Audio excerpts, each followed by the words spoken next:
जय जिजाऊ जय शिवराय। मी रमेश विनायकराव पाटील कसारे। मी संभाजीनगर येथे राहतो आणि मी जालना लोकसभा मतदारसंघामध्ये अपक्ष म्हणून निवडणूक लढवत आहे। लोकसभा निवडणुकाची तयारी जय्यत सुरू झालेली आहे। राज्यातल्या विविध भागामध्ये जिल्ह्यामध्ये उमेदवारी अर्ज सुद्धा दाखल केले जात आहेत आणि या ठिकाणी अनेक इच्छुक उमेदवार सुद्धा आहेत। पण मात्र मराठा आरक्षणाचा लढा ज्या ठिकाणाहून सुरू झाला ते गाव म्हणजे आंतरवाली सराटी। आता आंतरवाली सराटी हे गाव जालना लोकसभा मतदारसंघामध्ये येत असल्यामुळे या गावाची आणि या जिल्ह्याची चर्चा मोठ्या प्रमाणात रंगलेली आहे। मोठ्या प्रमाणात चर्चा सुद्धा होत आहे, कारण की या जालना लोकसभा मतदारसंघामधून जे नेतृत्व करतात खासदार म्हणून ते नाव म्हणजे रावसाहेब दानवे यांचं। आता रावसाहेब दानवे हे मागच्या 5 टर्म पासून 5 वेळा या जालना लोकसभा मतदारसंघामधून निवडून आलेले आहेत, खासदार झालेले आहेत।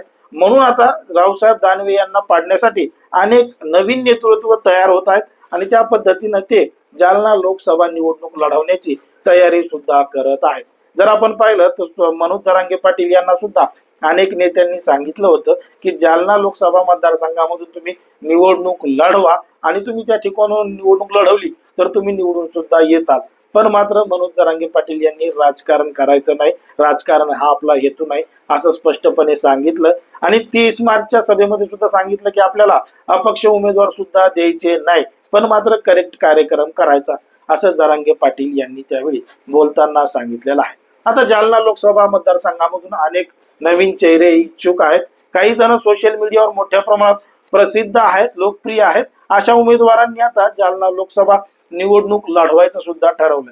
त्यामध्ये पहिलं नाव येतं ते म्हणजे मंगेश साबळे यांचं। मंगेश साबळे हे फुलंब्री मतदारसंघामधले सरपंच आहेत।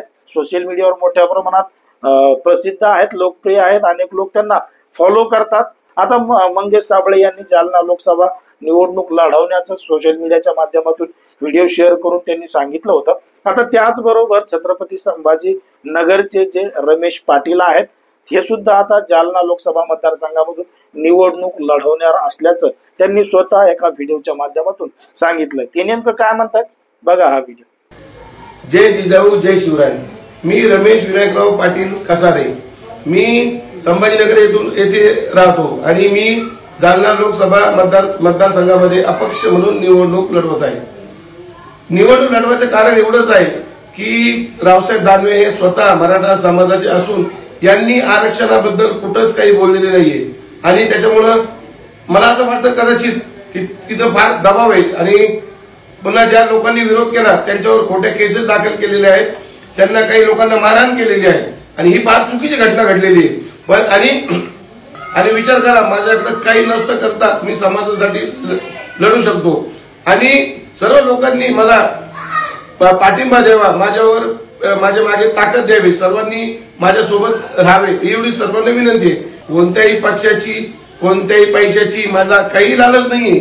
मी सर्वसामान्य घरातला आहे। बघा, मी समाजासाठी लढलो, आता तुमचं काम आहे की माझ्या मागे उभं राहावे। बघा, मी काही श्रीमंत माणूस नाहीये आणि बाकीचे बघा कोणी उभं जे राहत असेल ते त्यात कुठे कोणी विविध पक्षाचे असतील, कोणी काहीतरी भोगत असेल, कोणी नगरसेवक असतील, पण मला याच्यात काही रस नाही। तरी सर्वांनी माझ्या पाठीमागे उभे राहावा एवढीच माझी सर्वांना विनंती आहे। जालनेकरांनी माझ्या पाठीमागे राहावा उभं। पूर्ण जालन्याच्या समाजांना, सकल मराठा समाजाने विनंती आहे की त्यांनी माझ्या पाठीमागे राहावे व मला माझ्यावर प्रेम तुमचं राहू द्यायला पाहिजे एवढंच बोलतो। जय हिंद, जय महाराष्ट्र। ऐकलं, मंगेश साबळे यांच्या पाठोपाठ आता रमेश पाटील हे सुद्धा लोकसभेच्या निवडणुकीची तयारी करत आहेत आणि ते रावसाहेब दानवे यांच्या विरोधात निवडणूक लढवणार असल्याचं त्यांनी स्वतः व्हिडिओच्या माध्यमातून सांगितलेलं आहे। पण मात्र जर आपण पाहिलं तर हे रमेश पाटील नेमके कोण आहेत, तर रमेश पाटील हे तेच आहेत जे मराठा आरक्षणाच्या संदर्भात अनेक राजकीय नेत्यांना फोन करून बोलत होते आणि त्यांच्या कॉल रेकॉर्डिंग सोशल मीडियावर मोठ्या प्रमाणात व्हायरल सुद्धा झालेल्या होत्या। रमेश पाटील यांच्या कॉल रेकॉर्डिंगमुळे त्यांच्यावर कारवाई सुद्धा झालेली आपल्याला दिसते। पण मात्र रमेश पाटील हे आता लोकसभा निवडणूक लढवणार असल्यामुळं मोठा चर्चेचा विषय सुद्धा ठरलेला आहे आणि ते सोशल मीडियावर व्हायरल सुद्धा होत आहे। एकंदरीत जर आपण पाहिलं तर रमेश पाटील यांनी लोकसभा निवडणूक लढवणं, मंगेश साबळे यांनी लोकसभा निवडणूक लढवणं, सोशल मीडियावर जरी हे लोकप्रिय असले, प्रसिद्ध असले तरी मतदानाच्या माध्यमातून मतदार राजा यांना मतदान देईल का आणि मोठ्या प्रमाणात प्रसिद्ध करेल का, लोकसभेमध्ये पाठवेल का, तुम्हाला काय वाटतं हे अगदी स्पष्टपणे कमेंटमध्ये सांगा. आणि अशाच पद्धतीचे नवनवीन व्हिडिओ पाहण्यासाठी आपल्या चॅनलला लगेच सबस्क्राईब करून घ्या.